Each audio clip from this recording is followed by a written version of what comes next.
Bienvenue sur Africa 24 dans cette nouvelle édition de l'Africa Tonight. Au sommaire de l'actualité. Lancement du chantier du nouveau Parlement en République du Congo, Assemblée nationale et Sénat qui siègent toujours au Palais des Congrès. La construction du nouveau siège devrait s'étendre sur 3 ans. Puis la colère des habitants de Tchouané en Afrique du Sud. Ils dénoncent leurs mauvaises conditions de vie, notamment le mal-logement. Artiste atypique, Placido Guimarães expose actuellement au Centre culturel espagnol de Malabo en Guinée équatoriale. Guimarães, un éternel passionné par l'utilisation de matières recyclées et principalement du textile. Mais tout d'abord, l'Éthiopien Tedros Adhanom Ghebreyesus, nouveau directeur général de l'Organisation mondiale de la santé. C'est la première fois qu'un Africain est nommé à la tête de l'institution. Il faisait face à 2 autres candidats, un Britannique et une Pakistanaise. Tedros Adhanom Ghebreyesus, qui promet la couverture sanitaire universelle, succède ainsi à la Hongkongaise Margaret Chan en poste depuis 2007. Les Congolais devraient prochainement voir ériger un nouveau siège du Parlement. Les travaux ont démarré ce lundi et pas n'importe où, mais en plein cœur de la capitale Brazzaville. Coût de ces travaux, plus de 56 millions de dollars. Reportage notre correspondant d'Eva Panzou.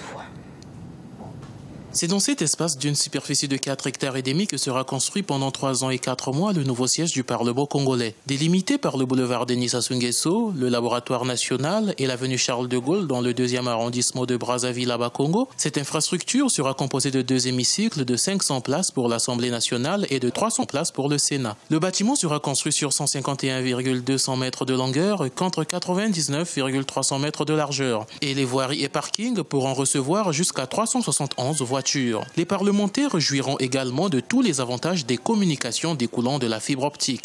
Ainsi, le réseau de la fibre optique, outil d'excellence de cette modernité, déjà présent au fronton du site, ici, attend de rendre donc ces immenses et loyaux services de communication au siège du Parlement, en jouant évidemment son rôle incubateur dans le processus. Les travaux seront exécutés par l'entreprise chinoise Jiangsu Provincial Construction Group Corporation Limited. Financé exclusivement à hauteur de 34 492 640 000 francs CFA par la Chine, ce dont démontre la bonne santé de la coopération sino-congolaise vieille de plus de 50 ans. Bâti sur une superficie de 24,408 mètres carrés, dont 23,997 en superstructure, les 411 mètres carrés en infrastructure, le nouveau siège du Parlement congolais comprendra 3 niveaux. Travailler dans les bonnes conditions, cela nous permettra d'arrêter des bonnes choses pour le pays.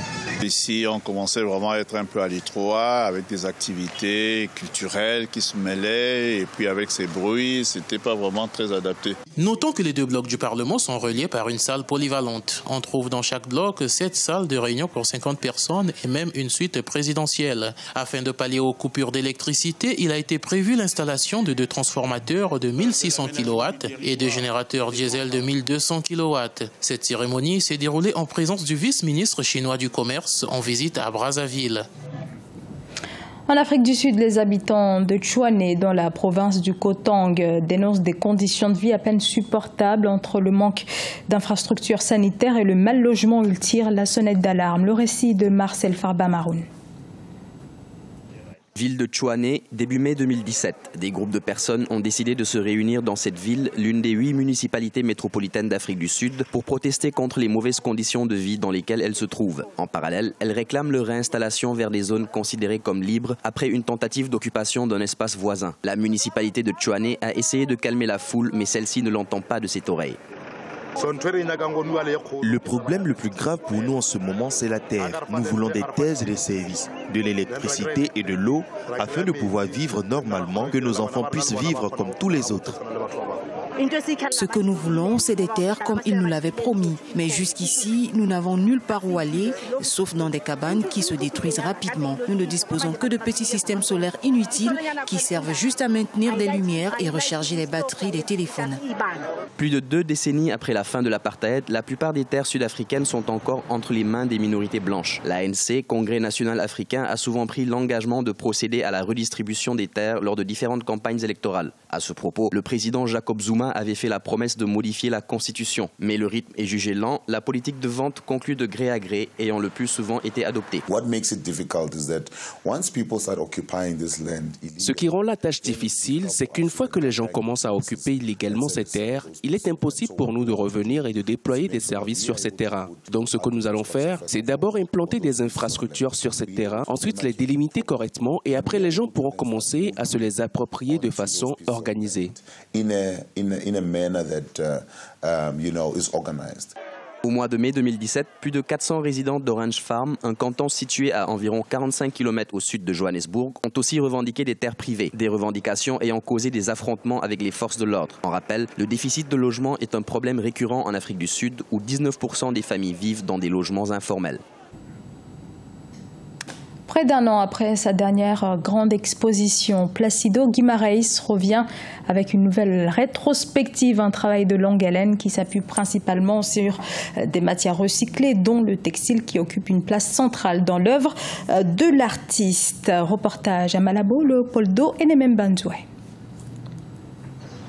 Le Centre culturel espagnol de Malabo accueille la première exposition de Plácido Pocho Guimarães de l'année 2017. Après 10 mois de travail, l'artiste plasticien équatorien apparaît avec une nouvelle œuvre consacrée à la protection de l'environnement de la Guinée équatoriale.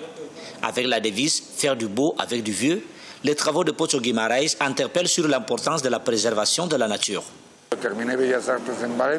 Après avoir terminé ma carrière des Beaux-Arts de Valence, j'ai commencé dans le monde du théâtre, du cinéma, des sculptures et des tapisseries. Mais enfin, je me suis décidé par la tapisserie car j'aime le contact avec le textile et c'est ma façon de contribuer à la préservation de l'environnement. Et voilà donc, l'art plastique est devenu très important pour moi.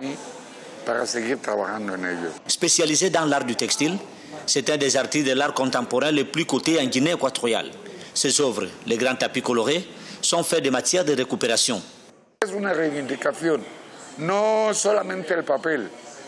Tout le matériel que j'utilise est une revendication, non seulement du papier ou du textile, c'est une revendication sur la vie. Voilà pourquoi j'évite les figures. Je préfère utiliser des matériaux recyclables et textiles pour montrer ma façon de voir la vie. Et cette façon est que tout a sa valeur dans la vie.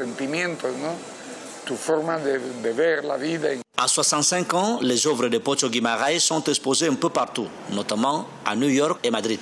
Cette fois-ci, les amateurs d'art pourront les admirer au Centre culturel espagnol de Malabo du 8 mai au 20 juin 2017. En Côte d'Ivoire, le Wadoryu a désormais sa fédération. Le Wadoryu, c'est cet art martial qui mélange jujutsu et karaté. La création d'une fédération devrait donner plus d'ampleur à ce sport originaire du Japon. Reportage Olivier Conin.